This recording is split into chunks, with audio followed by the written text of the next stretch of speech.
Campo magnético y fuerzas magnéticas. El magnetismo es un fenómeno que se presenta debido a las fuerzas de atracción o repulsión que ejercen ciertos objetos sobre otros cuerpos. Las partículas responsables de lo antes descrito son los electrones, ya que debido a su movimiento se comportan como pequeños imanes confiriendo a los cuerpos una capacidad magnética. En realidad, todos los materiales son magnéticos, pero ocurre en estos una distribución desigual de los electrones, de tal manera que se anulan las distintas fuerzas magnéticas que se generan. Y, por otro lado, existen materiales que en su estructura disponen de una gran cantidad de electrones distribuidos de tal manera que las fuerzas magnéticas producidas se multiplican, creando un efecto magnético a mayor escala, que ese sería el caso de los imanes. Estos pueden ser naturales o artificiales, y se caracterizan por presentar dos polos magnéticos distintos, que son llamados norte y sur. Cuando ambos polos son iguales, se experimenta una fuerza de repulsión, mientras que cuando ambos polos son diferentes, se presenta una atracción. Una peculiaridad de estos es de que, si se dividen, cada una de estas partes presentará igualmente dos polos. Es una magnitud vectorial que representa la intensidad de la fuerza magnética, debida a una carga puntual en movimiento o por un conjunto de cargas en movimiento. También se le describe como una propiedad física del espacio que rodea a los imanes. Las líneas de campo magnético revelan la forma del campo, las cuales se extienden a partir de un polo, rodean al imán y regresan al otro polo. La dirección del campo es del polo norte al polo sur, como se observa en la siguiente imagen. La intensidad de un campo magnético es mayor donde las líneas están más próximas entre sí. Se puede comprobar que la intensidad de campo magnético es mayor en los polos. Si se coloca otro imán a una pequeña brújula en cualquier punto del campo, sus polos tenderán a alinearse con el campo magnético, así como sucede con el campo magnético de la Tierra y las brújulas terrestres. Líneas de campo magnético. Las líneas de campo magnético revelan la forma del campo, las cuales se extienden a partir de un polo, rodean el imán y regresan al otro polo. La dirección del campo es del polo norte al polo sur, como puedes observar en la siguiente imagen. Como puedes observar, la intensidad del campo magnético es mayor donde las líneas están más próximas entre sí. Se puede comprobar que la intensidad del campo magnético es mayor en los polos. Si se coloca otro imán o una pequeña brújula en cualquier punto del campo, sus polos tenderán a alinearse en el campo magnético. Movimiento de una partícula cargada en un campo magnético. Si una partícula entra en un campo magnético con una velocidad v, formando un ángulo en el campo magnético distinto de 0 y 180 grados, la fuerza magnética que ejerce el campo sobre la partícula será perpendicular tanto a la velocidad como al campo magnético. Esto, junto con el hecho de que la fuerza magnética sea uniforme en cada punto del campo, ocasiona que la partícula describa una trayectoria circular. La fuerza magnética es constante y será la fuerza centrípeta del movimiento circular uniforme generado. Por lo tanto, pueden relacionarse las fórmulas de dicho movimiento con la fórmula de la fuerza magnética. Cuando las partículas con carga se mueven en un campo magnético no uniforme, su movimiento es complejo. Por ejemplo, en un campo magnético intenso en sus extremos y débil en su parte media, las partículas pueden oscilar entre dos posiciones. Este esquema se conoce como botella magnética. Ya que las partículas con carga pueden quedar atrapadas en su interior, se ha utilizado esta botella magnética para confinar plasma, un gas formado por iones y electrones. Aplicaciones del movimiento de partículas cargadas. Las direcciones de los campos eléctrico y magnético son perpendiculares entre sí.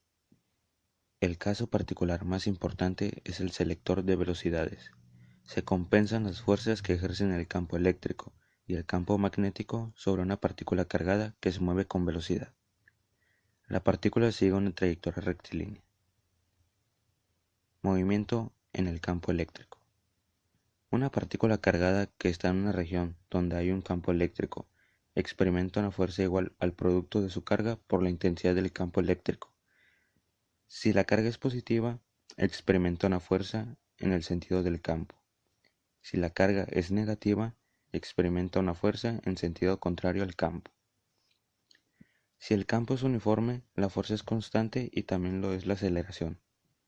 Aplicando las ecuaciones del movimiento rectilíneo uniformemente acelerado, obtenemos la velocidad de la partícula en cualquier instante o después de haberse desplazado a una determinada distancia. Aplicamos el principio de conservación de la energía, ya que el campo eléctrico es conservativo. La energía potencial se transforma en energía cinética, siendo B la diferencia de potencial existente entre dos puntos distantes, en un campo eléctrico uniforme.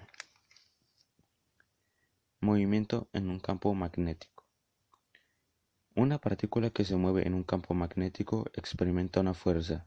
El resultado de un producto vectorial es un vector D, módulo igual al producto de los módulos por un seno del ángulo comprendido.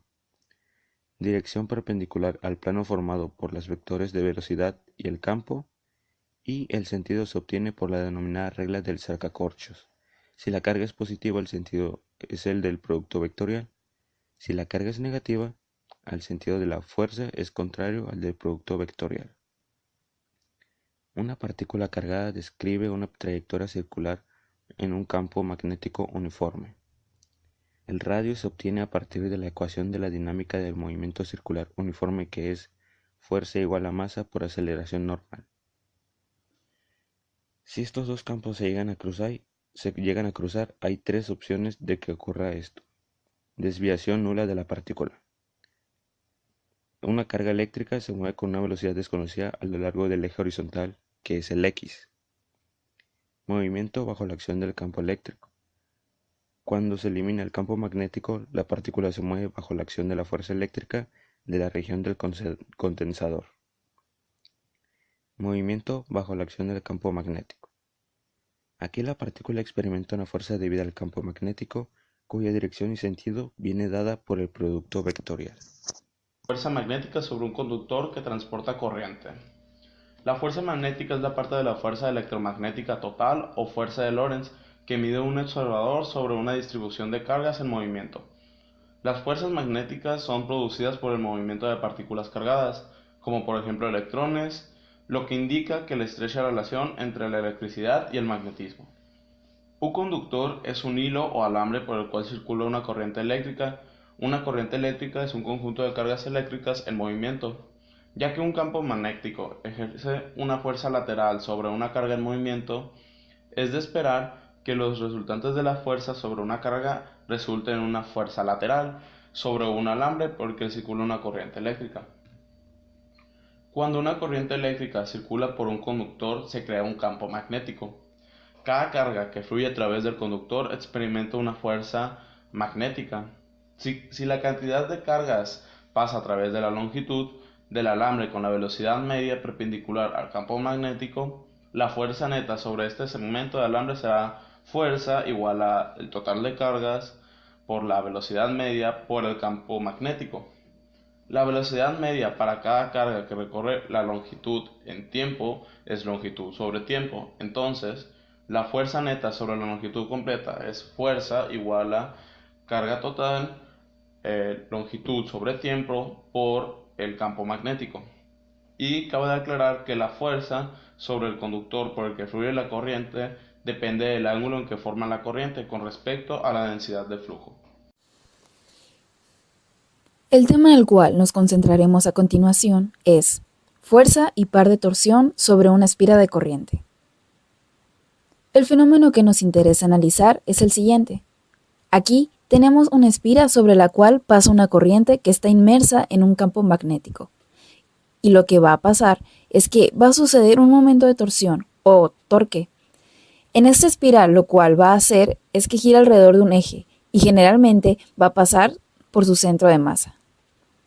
En este fenómeno es generalmente la base de aplicaciones como en los motores eléctricos y los galvanómetros. Para entender esto con facilidad, tenemos que saber la definición de fuerza magnética sobre una línea de corriente. Como podemos observar en la foto, tenemos una línea de corriente I con una longitud L, dando así como resultado que la fuerza magnética es igual al producto de la multiplicación de corriente eléctrica por el producto cruz del vector L y B. También tenemos que conocer el torque, que es la propiedad de la fuerza aplicada para hacer girar el cuerpo, se mide con una magnitud física. El torque es el vector producto entre la fuerza y el radio.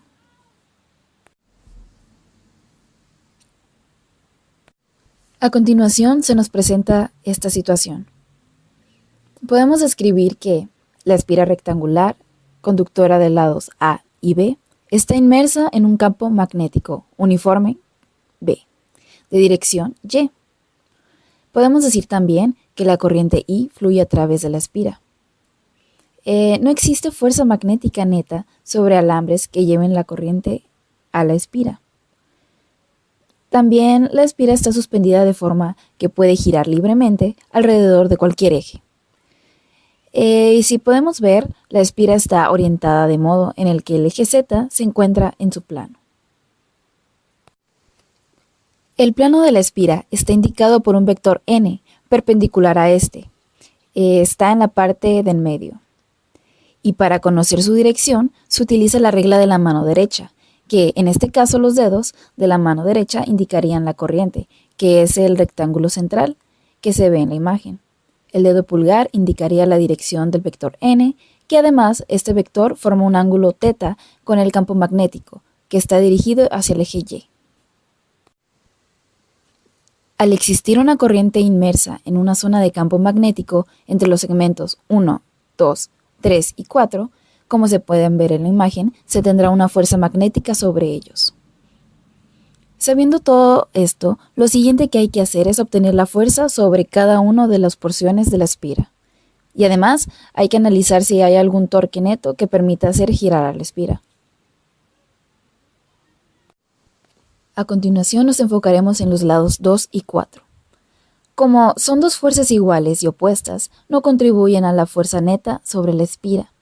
También sabemos que al tener la misma línea de acción, el torque neto ejercido por ellas también es cero.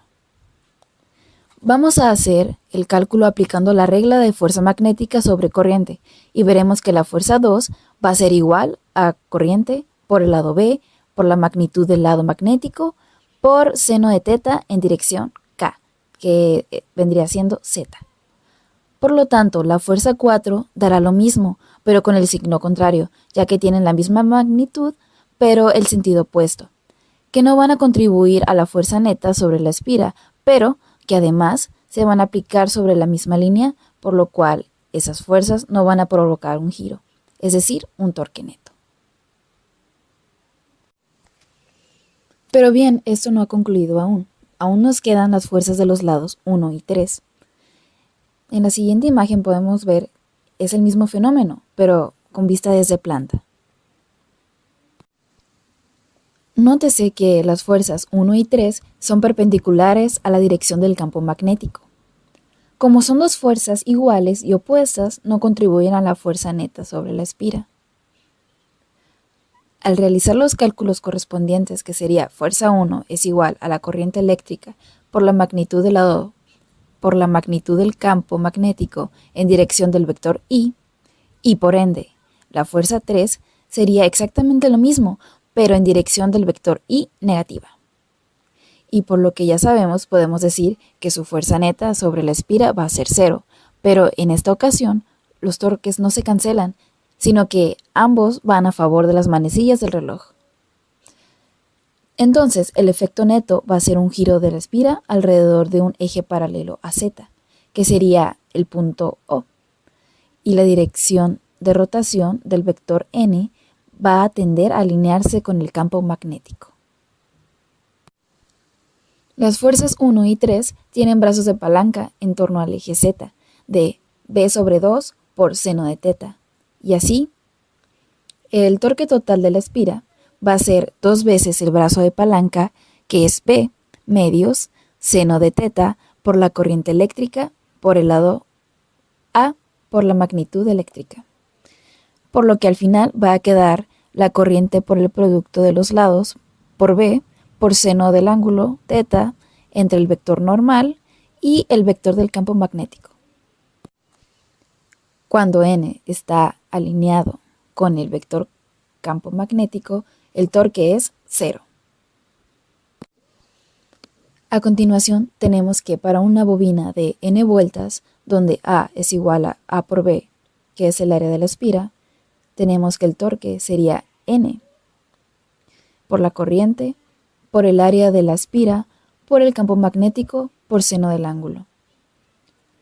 Se puede demostrar que la expresión anterior es válida para toda espira plana de área A, sea o no rectangular. Ya con esto podemos definir lo que es el momento dipolar magnético, que se define el vector momento dipolar magnético como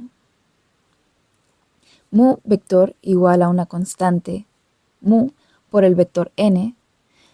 El vector mu va a tener como magnitud el número de vueltas de la espira por la corriente por el área de la espira.